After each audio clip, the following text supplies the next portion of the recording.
अगर कोई भी बकरी काटेगा तो उसके ऊपर हमारी हिंदुत्व सरकार जरूर कार्रवाई करेगी, छोड़ेगी नहीं। ये किसी के अब्बा का पाकिस्तान नहीं है, ये हमारा हिंदू राष्ट्र है।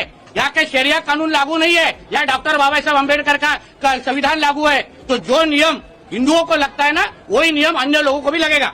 हाँ, तो सुन लिया इसकी बकचोदी। बकर बकर बकर बकर बकरी की तरह।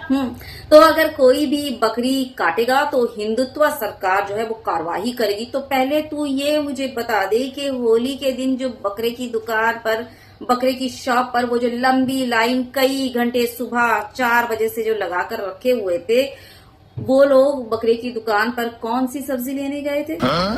आलू लेने गए थे, चुकंदर लेने गए थे, परवल लेने गए थे, या फिर भिंडी लेने गए थे बकरे की दुकान में?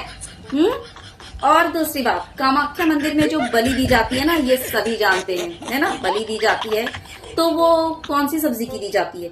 आलू की दी जाती है या फिर कद्दू की दी जाती है बलि? बता जरा।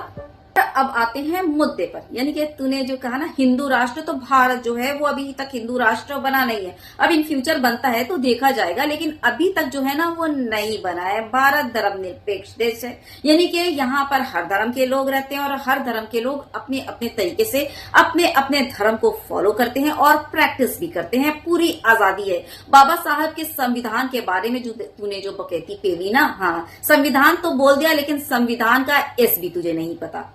जाके जरा संविधान को पढ़ और पता कर ली कि संविधान में जो है ना इन सब मामलों के बारे में क्या लिखा है, कौन से रूल्स एंड रेगुलेशंस हैं। तो ये जो आकर जो सरेआम खुलेआम ये जो मुंह से हर वक्त मुसलमानों के खिलाफ और मुसलमानों के त्योहारों पर टिप्पणी करता और गोबर गलाजत निकालता ना, तो ये जो सरेआम अपनी बेइज्जती करवाता इस तरह से बोलकर नहीं होगी। इज्जत भी बची रहेगी और लोग थोड़ा बहुत इज्जत भी करेंगे, है ना।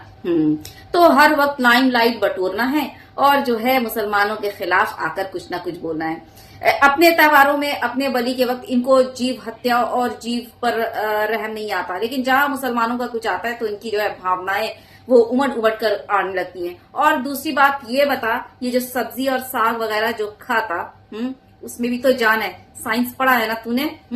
उसमें भी तो जान होती, तो फिर उसको सब्जी वगैरह क्यों खाता है? जान वाली चीज होती, जैसे गाय भैंस बकरे वगैरह में जान होती, जीव हत्या पाप, वैसे उसमें भी तो जान होती ना। हाँ, तो फिर क्यों खाता? उसे भी खाना बंद कर दे, है ना। असीम वकार ने भी इस छोटे नेताजी को जवाब दिया है, क्योंकि बकरीद पर ही इनकी भावनाएं आहत होती हैं। तो चलिए उनका भी जवाब सुनते चलिए। महाराष्ट्र का एक छोटा नेता आजकल बहुत बोल रहा है, नीतीश राणे। सीधी सी बात है, भारत से स्लाटर हाउस से बीफ एक्सपोर्ट किया जा रहा है दुनिया के 35 मुल्कों में, और ज्यादातर स्लाटर हाउस के ऑफिसेस बॉम्बे में है, महाराष्ट्र में अलकबीर का भी है, बाकी और के भी हैं, नारीमन पॉइंट पे है, जाओ जाकर रोको।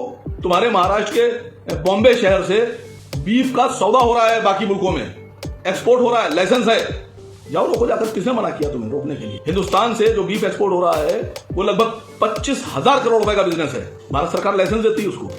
शेयर कीजिएगा वीडियो ज्यादा से ज्यादा, बहुत ज्यादा अपना ख्याल रखिए और अपना त्योहार जो है अच्छे से मनाइए। किसी को भी कहीं पर से भी मौका ना मिले आप पर उंगली उठाने का, इस बात का बहुत ज्यादा ख्याल रखिएगा। शेयर करना बिल्कुल मत भूलिएगा।